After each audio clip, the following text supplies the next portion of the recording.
அழகான ஒரு பசுமையான மலைச்சரிவில் 3 பில்லி ஆடு சகோதரர்கள் மிக சந்தோஷமாக வாழ்ந்து வந்தனர்.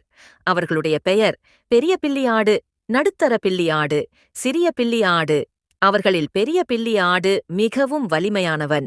மூவரும் சந்தோஷமாக புல்வெளியில் பசுமையான புற்களை மேய்ந்து ஆற்றிலிருந்து குளிர்ந்த நீர் குடித்து சந்தோஷமாக வாழ்ந்தனர். ஆனால் ஒரு நாள் அவர்கள் சுற்றி பார்த்தபோது அவர்கள் அங்கிருந்த புற்களை மேய்ந்துவிட்டதால் சோலை முழுக்க புல் எதுவும் இல்லை. ஆஹா, இப்போது நாம் என்ன சாப்பிடப் போகிறோம் என்று சிறிய பில்லி ஆடு கலங்கிக் கேட்டான். கவலைப்படாதே தம்பி என்று நடுத்தர பில்லி ஆடு சொன்னான். ஆற்றுக்கு அப்பால் பார்த்தாயா, அங்கே ஒரு பசுமையான புல்வெளி இருக்கிறது, நல்ல பசுந்திணை புல் இருக்கிறது. அது சரிதான் என்று பெரிய பில்லி ஆடு அங்கே போக சம்மதித்தான். நாம் அந்த பாலத்தை கடந்து சென்றாலே போதும், எவ்வளவு வேண்டுமானாலும் புல் கிடைக்கும். ஆனால் அந்த மரப்பாலம் மிகவும் ஆபத்தானது. ஏனெனில் அந்த பாலத்தின் கீழ் ஒரு மோசமான, கொஞ்சம் நாற்றமுள்ள பூதம் வாழ்ந்து வருகிறான். அவன் உலகத்தில் மிகவும் விரும்பி சாப்பிடுவதெல்லாம் ஆடுகளைத்தான். முதலில் பாலத்தை யார் கடப்பது என்று பெரிய பில்லி ஆடு கேட்டான். அப்போது சிறிய பில்லி ஆடு துணிச்சலுடன் எழுந்து, நான் முதலில் போகிறேன் என்று சொன்னான். அவன் ஆழமாக மூச்சு இழுத்து மலை சரிவிலிருந்து பாய்ந்து ஓடினான்.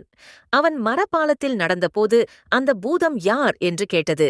நம்பிக்கையுடன் கூறினான், நான் அந்த பக்க புல்வெளிக்கு புல் மேயப் போகிறேன். இல்லை, நீ போக முடியாது என்று அந்த பூதம் எழுந்து பாலத்தில் ஏறினான். அவனுடைய நிறம் பச்சையாக, மூக்கு நீளமாக வளைந்ததாக இருந்தது. சருமத்தில் புண்கள் இருந்தன, பற்கள் மஞ்சளாக கூர்மையாக இருந்தன. நான் உன்னை சாப்பிடப் போகிறேன் என்று பூதம் கர்ஜித்தான். சிறிய பில்லி ஆடு மிகவும் பயந்தான். ஆனால் அவன் மிக புத்திசாலியும் கூட. நீ என்னை சாப்பிட விரும்ப மாட்டாய். நான் மிகவும் சிறியவன், உனக்கு நிறைவில்லாத உணவு. ஆனால் எனது பெரிய அண்ணன் நடுத்தர பில்லி ஆடு விரைவில் வரப்போகிறான். அவன் என்னைவிட பெரியவன். சரி, நீ போ என்று பூதம் சொன்னான். சிறிய பில்லி ஆடு அந்த பாலத்தை கடந்தான்.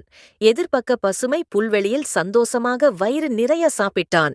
நடுத்தர பில்லி தன் தம்பி பாதுகாப்பாக சென்றதை பார்த்ததும், இப்போது நான் தான் போகிறேன் என்று கூறினான்.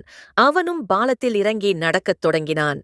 யார் என் பாலத்தில் நடக்கிறான் என்று பூதம் மீண்டும் கர்ஜித்தான். நான் தான் நடுத்தர பில்லி ஆடு, என் தம்பியிடம் சேர பாலத்தை கடக்கிறேன் என்று பதிலளித்தான். பூதம் மீண்டும் பாலத்திற்கு ஏறினான். இல்லை, நான் உன்னை சாப்பிடப் போகிறேன் என்று அவன் கூறினான். நடுத்தர பில்லி பயந்த போதிலும் அவனும் ஒரு புத்திசாலி. நீ என்னை சாப்பிடலாம், ஆனால் என் அண்ணன் பெரிய பில்லி ஆடு வர உள்ளான்.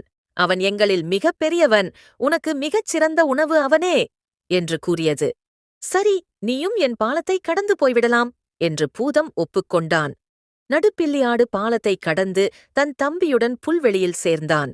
இப்போது பெரிய பில்லி ஆடு தன் இரு சகோதரர்களும் பாதுகாப்பாக இருக்கிறார்கள் என்று பார்த்தான்.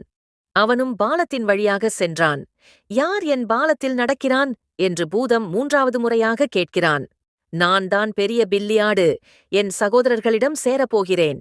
இல்லை, இந்த முறை நான் உன்னை சாப்பிடப் போகிறேன் என்று பூதம் சொன்னான். ஆனால் பெரிய பில்லி ஆடு தன் தம்பிகள் போல அல்ல. அவன் ஒரு பயமில்லாத வலிமை மிகுந்த ஆடு. அவன் தன் கால்களை தரையில் தட்டினான். தன் பெரிய கொம்புகளை குறிவைத்து அந்த பூதத்தை தாக்கினான். பூதம் பாலத்திலிருந்து நதிக்குள் விழுந்தான். சளாப் என்று பெரிய சத்தத்துடன் விழுந்தான். பெரிய பில்லி ஆடு பாலத்தை கடந்து பசுமை புல்வெளியில் தன் சகோதரர்களுடன் சேர்ந்தான். 3 பில்லி ஆடு சகோதரர்களும் அதன் பிறகு மகிழ்ச்சியாக பசுமை புல் மேய்ந்தனர். ஆற்றிலிருந்து குளிர்ந்த நீரை குடித்து சந்தோஷமாக வாழ்ந்து வந்தனர். அந்த கயவான நாற்றமுள்ள பூதம் அதற்குப் பிறகு அங்கு வரவில்லை.